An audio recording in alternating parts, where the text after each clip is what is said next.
अब रात को ही मैंने चौकी भी लगा ली, उसके ऊपर एक कपड़ा बिछा लिया है। माता रानी की माता रानी के लिए दरबार सजा लिया चुंदरी लगाकर, और ऊपर से फूलों की माला लगाकर ये दरबार। कलश स्थापना के लिए मैंने कलश निकाल के रख लिया है।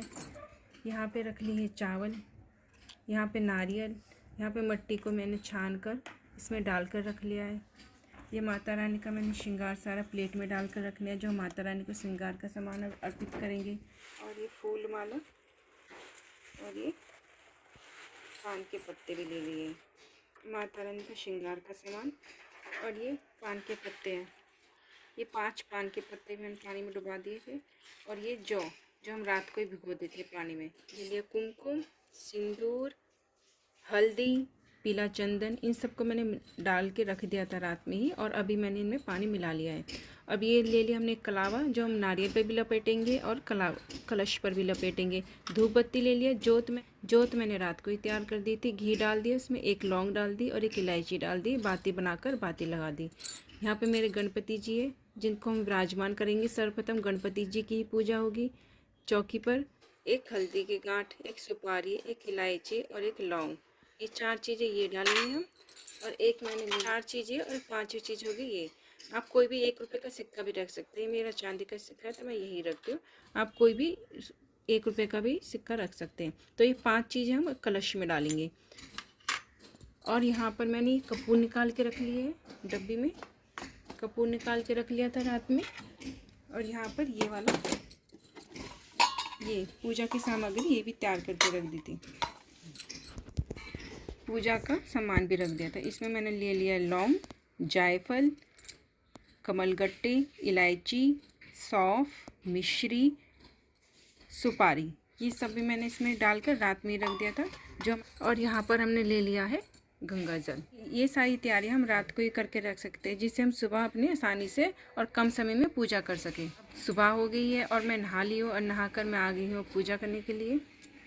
माता रानी के लिए वस्त्र, ये माता रानी के वस्त्र ये मैंने बनाए हैं। ये मैंने कल ही बनाकर माता रानी के वस्त्र भी निकाल कर रख दिए थे। तो इस तरीके से हम एक दिन पहले ही माता रानी की चौकी लगाने के लिए हम इतनी तैयारियां करके रख ले, तो हमें सुबह आसानी से पूजा कर सकते हैं बिना किसी परेशानी के। ना हमें बार बार उठना पड़ता है, ना ही हम कुछ भूलते हैं, और ना हमें ज़्यादा समय लगता है, जल्दी पूजा हो जाती है।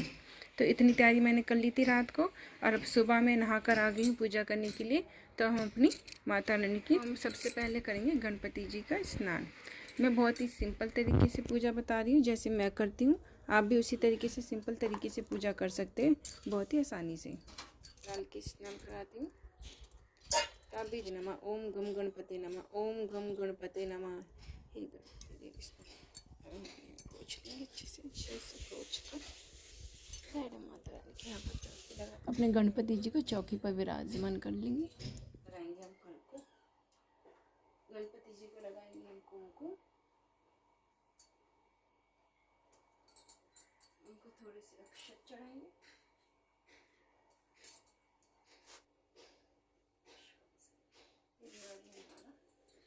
पुष्प चढ़ा देंगे। अब गणपति जी को हम माला पहनाएंगे। ये पहना दी गणपति जी को, हमने माला पहना दी है। अब इनको हम धूप दीपक दिखाएंगे गणपति जी को।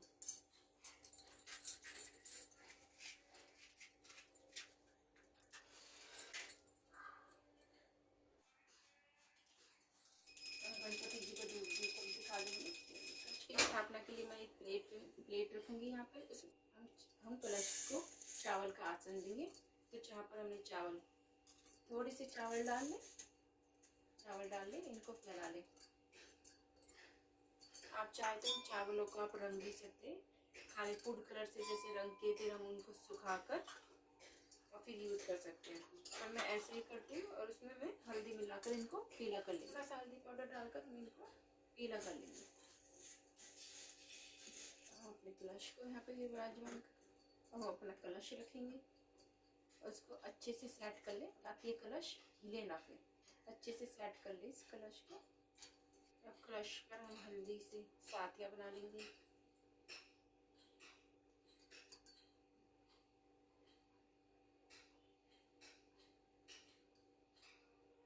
आप हल्दी से, कुमकुम से सातिया बना लें कलश के ऊपर।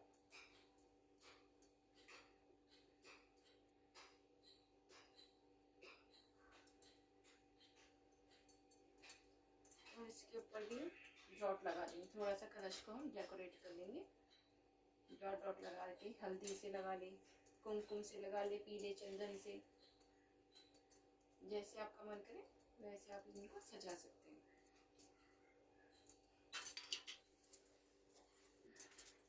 कलश के ऊपर 3 बार कलावा लपेटे।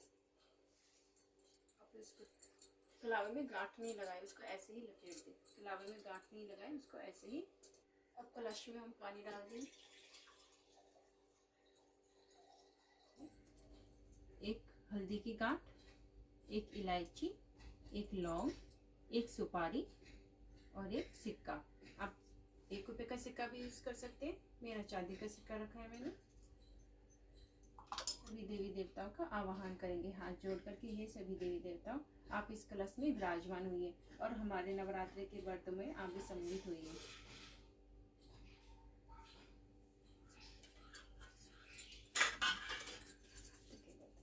अब एक प्लेट रख देंगे इनके ऊपर। अब कलश के ऊपर एक प्लेट रखकर उसमें भी हम चावल रखेंगे।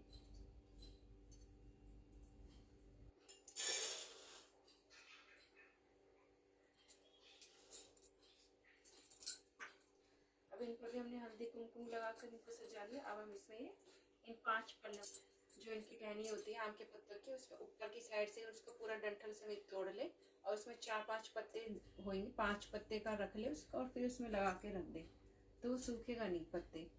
और इस तरीके से हम अलग अलग तोड़ के लगाते हैं तो ये पत्ते सूख जाते हैं। पर मुझे उस तरीके की टहनी अच्छी मिली नहीं, मुझे सूखी सी वो मिली थी टहनी। इसमें से मुझे बहुत मुश्किल से ये पत्ते मिले, सारे कटे फटे थे। आप उस तरीके से रखेंगे तो अच्छा होगा। हल्दी से हम नारियल के ऊपर भी एक स्वास्तिक बना लेंगे।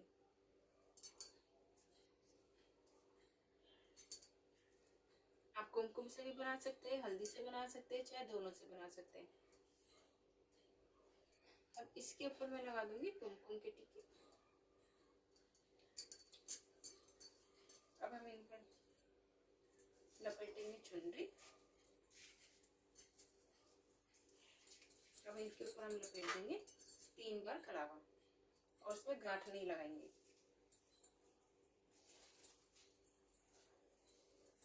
इच्छा को मांगते हुए इसको हम कलश पर विराजमान करेंगे। और नारियल को हमेशा ये साइड पीछे रहना चाहिए, जहाँ पे नारियल का मुख होता है। जो नारियल का मुख होता है उसको हमें हमेशा अपनी तरफ रखना होता है, इस तरीके से कि जब हम बैठकर पूजा करें तो उस नारियल का मुख हमारी तरफ हो। मन्नत मांगकर अब हम इनको कलश पर, नारियल को हम कलश पर भी हम पुष्प चढ़ा देंगे।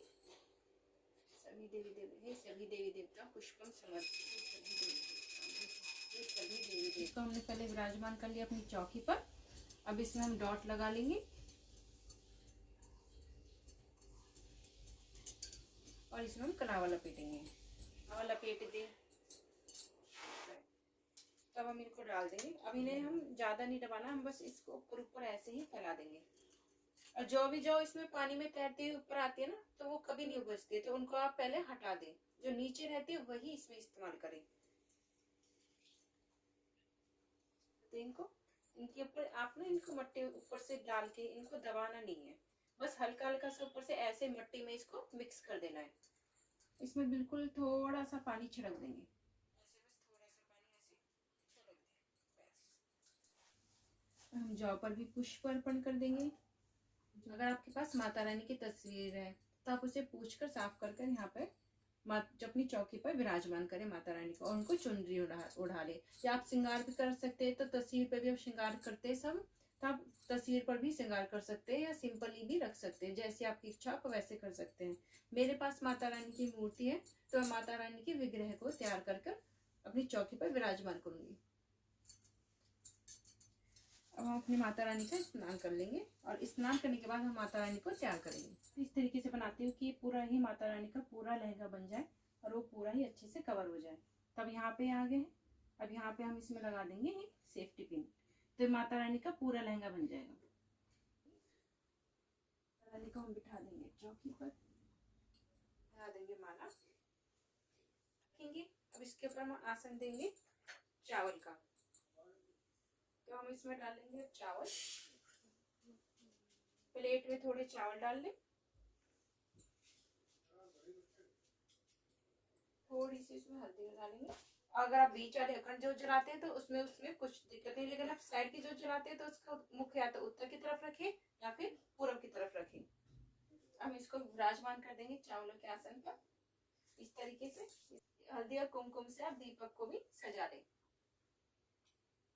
तो थोड़ा दीपक को भी हल्दी और कुमकुम से सजा लेते हैं। दीपक को हम पुष्प अर्पित कर देंगे। पुष्प श्रृंगार के आप 5 चीजें, 7 या फिर 11 या फिर 16 इस तरीके से आप श्रृंगार का सामान लेके माता रानी को श्रृंगार का सामान अर्पण करें।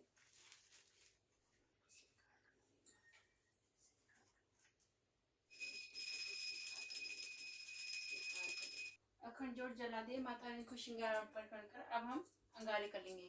उपले आते हैं ना कन्ने, उनको गर्म करके अब उस तरह माता रानी को भोग लगाते हैं कुछ चीजों का। इस अंगारे में हम डेली ही माता रानी को सुबह और शाम दोनों समय एक माता रानी का छोटा सा हवन हो जाता है और इसमें हम माता रानी को भोग भी लगाते हैं, घी चढ़ा देंगे। ओम दुर्गाय नमः। घी चढ़ाने के बाद हम इस पर कपूर लगाकर कपूर को जला लेंगे। माता रानी को एक पान का पत्ता अर्पित करेंगे, 2 इलायची और 2 लौंग, थोड़ा सा सौंफ, ओम दुम दुर्गाय नमः। ये मिश्रण, ओम दुम दुर्गाय नमः। मोटे मोटे से ये कमलगट्टा, ओम दुम दुर्गाय नमः। एक सुपारी, ओम दुम दुर्गाय नमः। एक जायफल, ओम दुम दुर्गाय नमः। इस तरीके से ही सभी चीजें इनमें से चढ़ा देंगे, माता रानी को अर्पण करेंगे। और अब इसमें एक बताशा, ये माता ओम दुम दुर्गाय नमः। इस बताशे को घी भी चढ़ाते माता रानी को, ओम दुम दुर्गाय नमः। 5 बारी सामग्री की माता रानी के मंत्र से 5 बारी सामग्री अर्पण करना। दुम दुर्गाय सामग्री हमेशा इस तरीके से अर्पण करें, इस तरीके से। ओम दुम दुर्गाय नमः। एक कपूर और उसके ऊपर 2 लौंग, इससे माता रानी की आरती करेंगे। माता रानी को लौंग और कपूर की आरती बहुत ही प्रिय होती है। पंचदीप जलाकर भी माता रानी की आरती कर सकते हैं। मैं वो शाम के टाइम में पंचदीप से आरती करूंगी और सुबह शाम ये वाली कपूर और लौंग की आरती में दोनों टाइम करूंगी। माता रानी को आप कोई भी फल का भोग लगा सकते हैं, फल माता रानी को भोग लगा दे। इस भोग को स्वीकार करना। माता रानी के लिए पीने के लिए जल रखें। रानी जाने अनजाने में जो कोई गलती हो गई हो, जो भी भूल चूक होगी, उसके लिए माता रानी हमें क्षमा करें, हमारी पूजा को स्वीकार करें, हमारे व्रत को स्वीकार करें। हमारी माता रानी कितनी सुंदर लग रही है। माता रानी के 9 रूपों की पूजा करते हैं। शैलपुत्री माता को हमें गाय के घी का भोग लगाना चाहिए। माता रानी को गाय के घी का भोग पसंद है और माता रानी को पीले रंग के वस्त्र पसंद होते हैं। तो उस दिन आप पहले व्रत वाले दिन पीले रंग के वस्त्र पहने और गुड़हल का फूल चढ़ाए। दूसरा व्रत होता है हमारी ब्रह्मचारिणी माता का। तो ब्रह्मचारिणी माता को मिश्री का भोग लगाए या शक्कर का, मिश्री और शक्कर का भोग लगाए और हरे रंग के आप कपड़े पहने।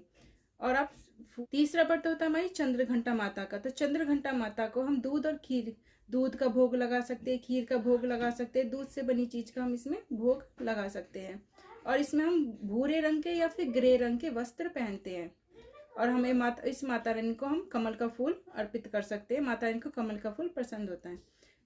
तो चौथा व्रत होता है हमारी कुष्मांडा देवी का। तो कुष्मांडा देवी को मालपुआ का भोग लगाया जाता है और कुष्मांडा देवी के दिन हम संतरी रंग के कपड़े पहनने चाहिए और माता रानी को चमेली के फूल चढ़ाने चाहिए। 5वां व्रत होता है हमारी स्कंद माता का। तो स्कंद माता को केले का भोग लगाया जाता है और हम क्रीम कलर के कपड़े पहन सकते हैं और माता रानी को पीले रंग के फूल अर्पित करें। 6ठा दिन होता है वो है कात्यायनी देवी का। तो कात्यायनी देवी को शहद का भोग लगाए और लाल रंग के वस्त्र पहने और गेंदे के फूल चढ़ाए। 7वां दिन होता है माता कालरात्रि मैया का। तो 7वें व्रत में आप माता कालरात्रि को गुड़ का भोग लगाए, नीले रंग के वस्त्र पहने और कृष्ण कमल का पुष्प अर्पित करें। 8वां व्रत होता है महागौरी माता का। तो महागौरी माता को आप कच्चे नारियल का भोग लगाए, गुलाबी रंग के वस्त्र पहने, मोगरा के फूल चढ़ाए। 9वां व्रत होता है हमारी सिद्धिदात्री मैया का। तो सिद्धिदात्री माता को सफेद तिल का भोग लगाए और आप जामुनी रंग के या पर्पल कलर के कपड़े पहने और चंपा के पुष्प चढ़ाए। अब ये सब माता रानी का अलग अलग भोग और अलग अलग रंग के वस्त्र हम पहनते हैं, पर फूल ऐसा होता है कि हमें सभी तरह के फूल नहीं मिल पाते हैं। तो आप सभी देवियों को गुलाब के या गुड़हल के या अपराजिता के ये तीनों तरह के फूल आप सभी देवी को अर्पण कर सकते हैं। तो आप इसी तरीके से अंगारी पर वे सभी भोग लगाएं और बाकी आप जो भी अपने व्रत में खाने के लिए बनाएंगे वो भी आप माता रानी के लिए भोग अर्पण करें। तो आप इस तरीके से बहुत ही सरल तरीके से माता रानी के नवरात्रों की पूजा कर सकते हैं और व्रत रख सकते हैं और माता रानी को उनके पसंदीदा भोग भी लगा सकते हैं। उनके पसंदीदा कलर के वस्त्र पहनकर माता रानी को और भी ज़्यादा प्रसन्न कर सकते हैं। इसी तरह अपने पूरे नवरात्र में माता रानी की पूजा कीजिए, माता रानी की खूब सेवा कीजिए। कोई भी आपके मन में सवाल हो माता रानी से, नवरात्रों से जुड़ा हुआ कुछ भी आपको पूछना हो तो आप पूछ सकते हो। आज की वीडियो में बस इतना ही। Bye bye.